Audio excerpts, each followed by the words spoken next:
रोहन और सोनिया साथ में कॉलेज में पढ़ते थे। सोनिया पढ़ाई के साथ साथ सभी गतिविधियों में भाग लेती थी, वही रोहन सिर्फ पढ़ाई पर ध्यान देता था। कॉलेज के वार्षिक सम्मेलन में एक वाद विवाद प्रतियोगिता के दौरान एक दूसरे के सामने आए, नजरें मिली और प्यार हो गया। उस दिन से आज तक एक भी दिन ऐसा नहीं गया जब दोनों साथ ना रहे हो। दोनों ने अपनों पढ़ाई अच्छे से पूरी की। नौकरी पर लगने के बाद घर वालों से बात की। सोनिया क्रिश्चियन थी और रोहन ब्राह्मण। रोहन के घर वाले किसी भी शर्त पर उनके प्यार को परवान देने के लिए राजी नहीं थे। सोनिया के माँ पापा को कोई ऐतराज नहीं था। जहाँ रोहन 4 भाई बहन थे, वही सोनिया एकलौती बेटी थी। फिर भी वो हर तरीके से समझौता करने को तैयार थी। दोनों ने निश्चय किया था कि किसी तरह रोहन के परिवार वालों को मना लेंगे, पर होने को कुछ और ही मंजूर था। सोनिया के पापा की एक सड़क हादसे में मृत्यु हो गई। सोनिया और उसकी मां जयाजी अकेले हो गए। इस मुश्किल घड़ी में रोहन ने दोनों का पूरा साथ दिया।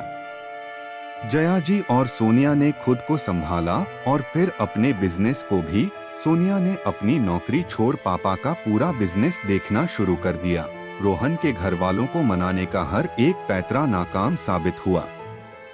आखिरकार रोहन को अपना घर छोड़ना पड़ा। सोनिया और रोहन ने कोर्ट में शादी कर ली। रोहन भी सोनिया के घर में शिफ्ट हो गया। सबसे ज्यादा तकलीफ उसके घर वालों को इसी बात की हुई कि वो घर जमाई बन गया था, इसीलिए उन्होंने अब उससे सारे रिश्ते तोड़ लिए थे। हालांकि शादी के बाद भी दोनों ने घर वालों को मनाने की बहुत कोशिश की, पर सब बेकार रही। रोहन के यहाँ तो उसकी कमी उसके दोनों भाइयों और बहन से हो रही थी। हालांकि उसकी बहन चुपके से उससे बात कर लिया करती थी। भाइयों के यहाँ बेटियां हुई, बहन के यहाँ बेटा हुआ, पर उसे नहीं बुलाया गया। बहन फोन पर सबके हाल बता देती थी। इधर दोनों मिलकर सोनिया के पापा के बिजनेस को बहुत आगे तक ले जा रहे थे। रोहन ने भी शादी के बाद बिजनेस ही ज्वाइन कर लिया था। सोनिया की मां जयाजी दोनों का बहुत ख्याल रखती थी, बल्कि सोनिया से ज्यादा रोहन का ख्याल रखती थी।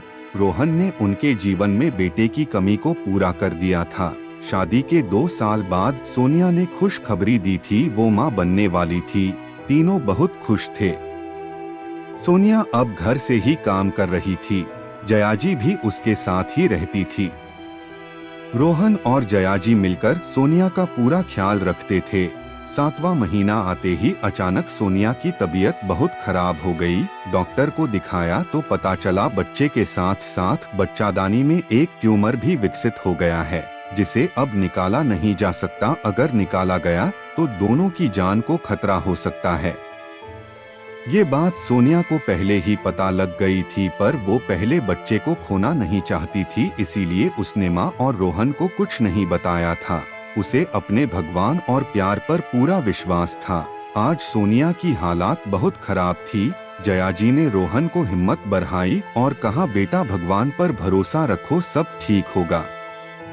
4 घंटे होने को आए थे। अब तक ऑपरेशन थिएटर की वो लाल बत्ती जल रही थी। रोहन और जयाजी बाहर बैठे थे।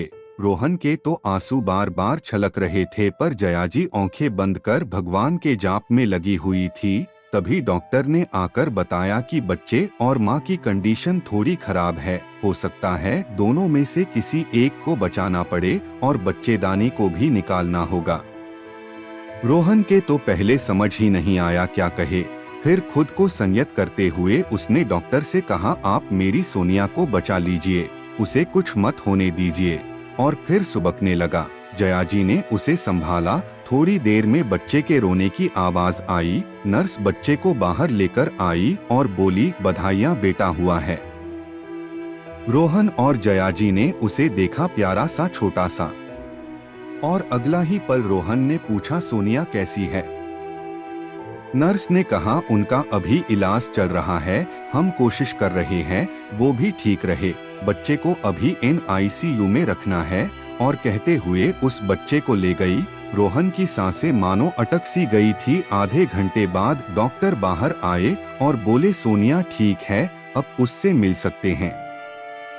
दोनों जल्दी से अंदर गए। रोहन और जयाजी दोनों को देख सोनिया मुस्कुराई। जयाजी ने अपने भगवान का शुक्रिया किया और रोहन ने सोनिया का